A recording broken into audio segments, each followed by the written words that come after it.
What's up, everybody? It's your boy Victor. Today, I want to talk about a very serious topic.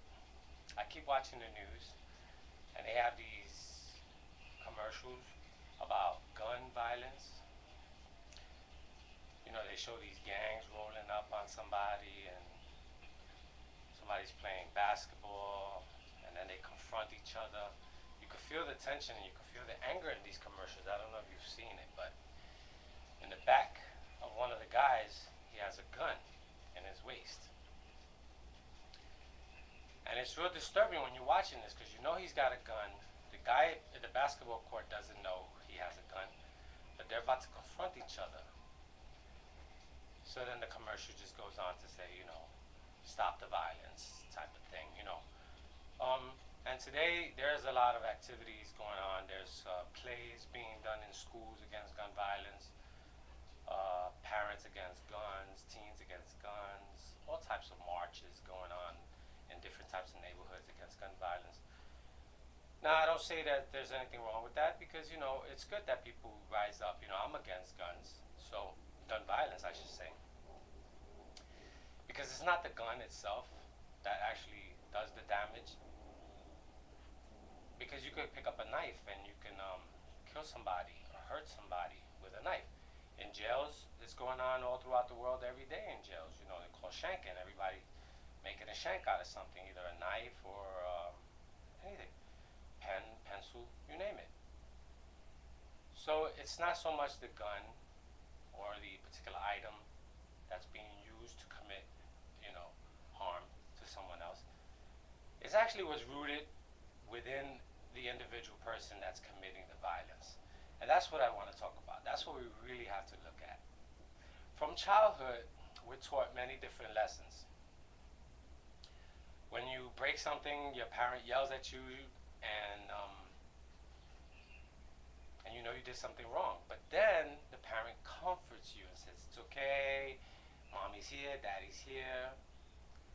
And now you send a confusing message to the kid's brain. I did something wrong, but it's okay. And usually a parent, father and mother will have a fight over this, in the back of the bedroom when the kid's not listening, over what you did was wrong. You shouldn't have comforted him. But that's our baby. He's just a baby. He's just growing up. He doesn't know no better. This is what we know as an infant. Then as a kid, the same process gets repeated. When you get in trouble in school, the parent gets called in, and in reverse, the parent starts yelling at the teacher in front of the kid. And that's wrong. Not my child. I know my child. I love my child. My child wouldn't lie. My child wouldn't do this, that, or the other. My child's a good kid. I trust my kid. Blah, blah, blah. Right? Again, you're sending the wrong message to the kid's brain.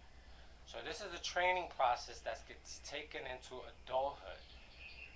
Now, when I was a security guard, I remember we caught this girl. She walked in skinny, and she walked out 6 months pregnant. I don't know what went on in the back of the meat section, but whatever happened, it's amazing how a girl could become 6 months pregnant that fast. But anyway, turns out she had a big package of meat underneath her shirt.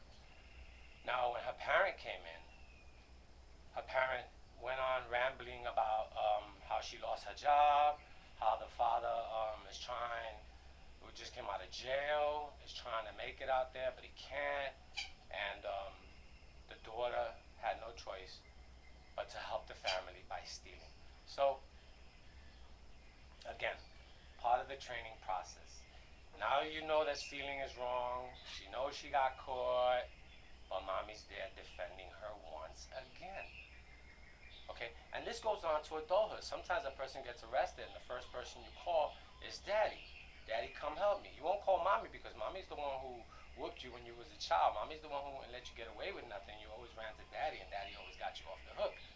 So now you call daddy when you're in jail and daddy bails you out and daddy calls your lawyer and daddy hooks you up. So bad learning process, okay? Now, another example is a kid that I grew up with.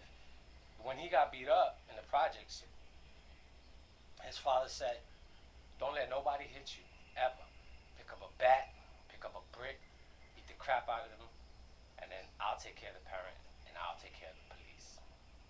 So now every time you piss this kid off, he picked up a bat or a brick and he beat the crap out of you. Wrong message. So now when he gets arrested, daddy bails him out of jail.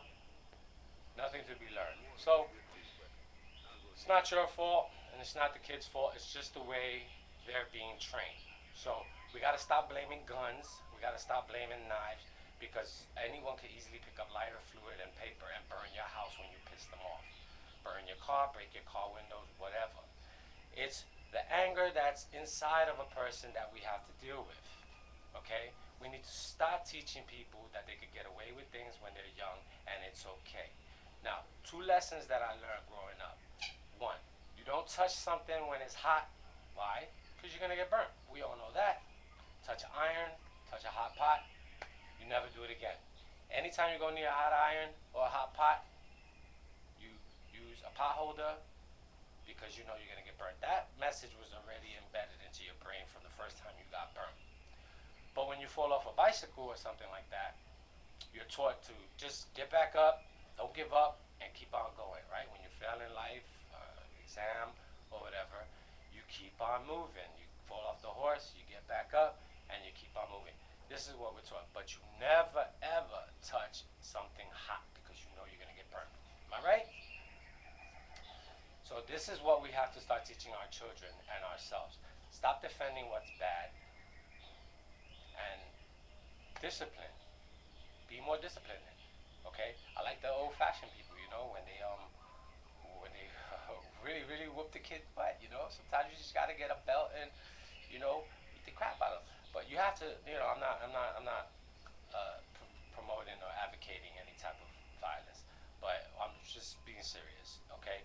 Sometimes, you know, you gotta have a little whooping, and after you give a whooping and the kid is crying, don't go back there and hug the kid and say, oh, mommy loves you, mommy didn't mean it, because now you're justifying that what you did was wrong and that what he did was right, he or she. So don't do that. Be stern and be firm, and let them know what you did was wrong. You touched something, you got burnt, and it hurt. Don't do it again. Okay? So, look at yourself in the mirror today and say, what did I do in the past that was wrong, and what could I change today for tomorrow? And this is going to be a cycle, because what you teach your kid is most likely what he or she is going to teach their child. And this is where the problems are going to diminish. It doesn't matter how many guns or how many knives we have. The problem has to come from within. Okay? There are people who have guns for many years, and never once had to pull it out. Licensed guns, of course, and never once had to pull it out or use it. So why is it that when you give somebody in the street a gun for like 2 days, they don't know how to act, and all of a sudden they're in jail or someone got hurt? Okay? It's because of what they know and what they've been taught. So don't blame yourself, just change yourself. That's all, okay? So you heard it from me. Who's your buddy? And let's make a change for the future, and let's better ourselves and better our youth, okay? Learn to love, live, and be happy. God bless.